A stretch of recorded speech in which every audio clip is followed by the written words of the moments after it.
Hi అందరికీ welcome back to my channel. ఈ వీడియోలో టాపిక్ ఏంటంటే భగవద్గీత అనేది ఎందుకు చదవాలి అనే దానికోసం ఈ వీడియోలో టాపిక్. అండ్ ఇంకోటి ఏంటంటే చాలామంది చాలా డౌట్స్ అయితే ఉంటాయి, భగవద్గీత చదవడం వల్ల మనకి ఏమైనా లాభాలు ఉన్నాయా నష్టాలు ఉన్నాయా అని చెప్పేసి. అండ్ ఇంకోటి ఏంటంటే చాలామందికి ఒక కామన్ డౌట్ అయితే ఉంటుంది, ఏంటంటే అసలు భగవద్గీత అనేది మనం ఎందుకు చదవాలి అని చెప్పేసి.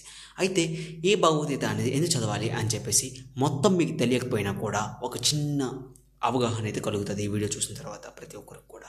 అండ్ ఇంకోటి ఏంటంటే ఈ వీడియోలో ట్విస్ట్ ఏంటంటే నేను భగవద్గీత కోసం భగవద్గీతలో ఉండే ఫస్ట్ లైన్ కూడా మీకు చెప్పను, నేను చెప్పే ఒక 4 లైన్స్ అండ్ ఒక ఎగ్జాంపుల్ ద్వారా మీకు భగవద్గీత అనేది ఎందుకు చదవాలని చెప్పేసి ఒక అవగాహన అయితే ప్రతి ఒక్కరికి అయితే వస్తుంది.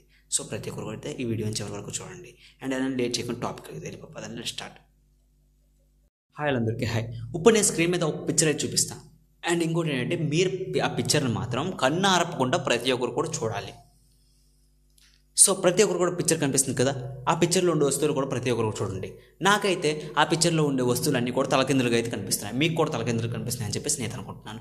మీకు కూడా ఇన్ కేస్ ఇలా తలకిందులు కనిపించినట్టయితే మాత్రం మీరు కూడా నాలా భ్రమపడినట్టే. ఇలా ఎందుకు అన్నానంటే ఒకసారి ఆ పిక్చర్లో ఉండే ప్రతి ఒక్క వస్తువు కూడా చూడండి. ఈ మూలలో ఉండే 2 కప్పులు మాత్రం తిన్నంగా ఉన్నాయి, తలకిందులుగా అయితే లేవు.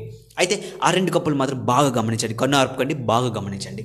ఇప్పుడు మీరు ఈ రెండింటి గమనించారు కదా, ఈ 2 గమనించిన తర్వాత మిగిలిన తలకిందులో ఉండే ప్రతి ఒక్క వస్తువును కూడా చూడండి. అవి కూడా ప్రతి ఒక్కటి కూడా తిన్నంగా కనిపిస్తాయి, తలకిందులుగా అయితే కనిపించవు. చూడండి, తిన్నంగా అయితే కనిపిస్తుంది కదా ప్రతి ఒక్కరికి కూడా. అయితే ప్రతి ఒక్కరు కూడా ఆశ్చర్యానికి అయితే గురవుతూ ఉంటారు. అయితే ప్రతి ఒక్కరు కూడా ఆ పిక్చర్ని గమనించారా, ఆ పిక్చర్లో ఉండే మ్యాజికల్ని, ఆ వస్తువుల్ని గమనించారా? అయితే మీకేం అర్థమైందో నాకు తెలియదు, కానీ నేను ఈ పిక్చర్ని ఈ ఎగ్జాంపుల్ని చెప్పడానికి ఒక కారణం అయితే ఉంది. అదేంటంటే ఇన్ ది సేమ్ వే ప్రతి ఒక్కరికి కూడా ప్రతి ఒక్కరి జీవితం అనేది తలకిందులుగా అనిపిస్తూ ఉంటుంది. కానీ భగవద్గీత జ్ఞానం కలిగిన ప్రతి ఒక్కరి జీవితాన్ని కూడా సరైన పద్ధతిలో అంటే సరైన రీతిలో నడిపించే ఒక మార్గం అంటే ఒక ఐడియా అనేది ప్రతి ఒక్కరికి కూడా మెరుగుపరుస్తూ ఉంటుందంట.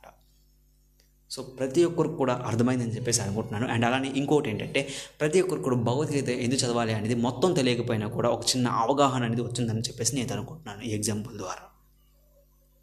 సో ఇంకోటి ఏంటంటే ఈ వీడియో మీకు ఇంట్రెస్టింగ్ అని చెప్పేసి నేను అనుకుంటున్నాను. మీకు ఇంట్రెస్టింగ్ అయితే మాత్రం ఈ వీడియోని అయితే ఒక లైక్ చేసి మన ఛానల్ అయితే సబ్స్క్రైబ్ చేసుకోండి. Thank you all, bye.